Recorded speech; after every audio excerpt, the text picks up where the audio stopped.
नमस्कार, आप देख रहे हैं मेरे साथ इस समय हिट न्यूज़ 24 यूट्यूब चैनल। पेश है इस वक्त की बड़ी खबर।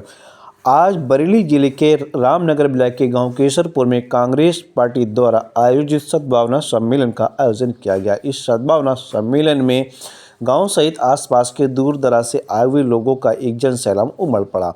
वहीं के कार्यक्रम को संबोधित करते हुए वक्ताओं ने अपने अपने विचार रखे। तो वहीं कांग्रेस कमेटी के जिला प्रवक्ता पंडित राजन उपाध्याय ने आपसी भाईचारे की मिसाल पेश करते हुए जनसभा को संबोधन किया। उन्होंने कहा कि मुसलमानों की जब हक की आवाज़ पर बोलने की बात आती है तो सब खामोश हो जाते हैं। तो सिर्फ राहुल गांधी आपकी आवाज़ को सदन से लेकर सड़क तक उठाते हैं। देखिए एक रिपोर्ट। मैं चाहता हूँ बीजेपी वालों से जितना पहले तो मुसलमानों से क्या मानते हो, तुम बताओ देश की आजादी के लिए तुम्हारा एक भी ऐसा कोई भी नेता था जिसने देश की आजादी के लिए अपना बलिदान दिया हो? मुसलमानों की तो हजारों मुसलमानों की लिस्ट है जिन्होंने देश के बलिदान के लिए अपनी जान को न्यौछावर कर दिया। एक भी, लेकिन बीजेपी का, आरएसएस का एक भी आदमी ऐसा नहीं है जिसने देश की आजादी के लिए अपना बलिदान दे दिया। ये समझना चाहिए कि कौन होते हैं कि किसी भी हिंदू या किसी भी मुसलमान से देशभक्ति का सर्टिफिकेट मांगने वाले।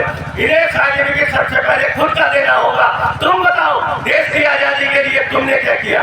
अगर तुम नहीं बता सकते तो हम बताते हैं। उस जमाने में भी तुम लोग अंग्रेजों के साथी थे, अंग्रेजों के लिए मुखबरी करते थे, अंग्रेजों के लिए दलाली करते थे। हम जैसे क्रांतिकारियों को जमाने में भी तो पकड़वा दिया करते थे। हम उस जमाने में भी नहीं डरे गोरों से, तो आज के जमाने में भी हम नहीं डरेंगे काले चोरों से। हिंदू और मुसलमान सबका था, आगे भी सबका ही रहेगा। इसलिए मोदी जी ये अपने जितना भी ये नफरत फैलाने वाले अखंड है, इन्हें बंद कर दो।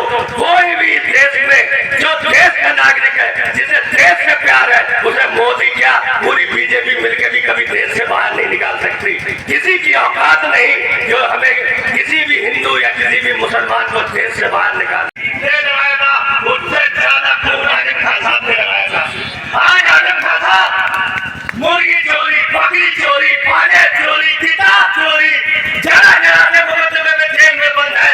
और ये अखिलेश यादव उनके लिए आज तक कभी संघर्ष करते हुए नजर नहीं आया। आजम खान साहब ही नहीं, मुख्तार अंसारी साहब, अलीर अंसारी साहब, सैकड़ों लोग, रहमान भट्ट साहब, सभी मुसलमान लोगों की लीडरशिप को खत्म कर दिया। आजम खान साहब जैसे आदमी ने जिसने खून पसीने से समाजवादी पार्टी को जीता था, अखिलेश यादव, उसका सगा नहीं हुआ तो आप लोगों का क्या सगा हुआ? ये आपको याद रखना होगा। जब आपके हक की बात आती है, जब आपके कौम की बात आती है, तो राहुल गांधी मुस्तैदी से खड़ा होता है। आज भी जब देश में सीए और एनआरसी की बात हुई तो राहुल गांधी छाती ठोक के खड़ा हो गया था। उस दिन भी अखिलेश यादव और मायावती सदन से बाप करके चले गए थे।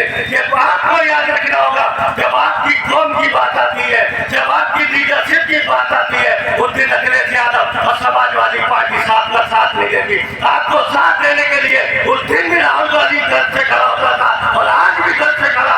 आज उसे बीजेपी के लोग, आरएसएस के लोग मुल्ला राहुल कहते हैं। हमें कोई उससे फर्क नहीं पड़ता। हमें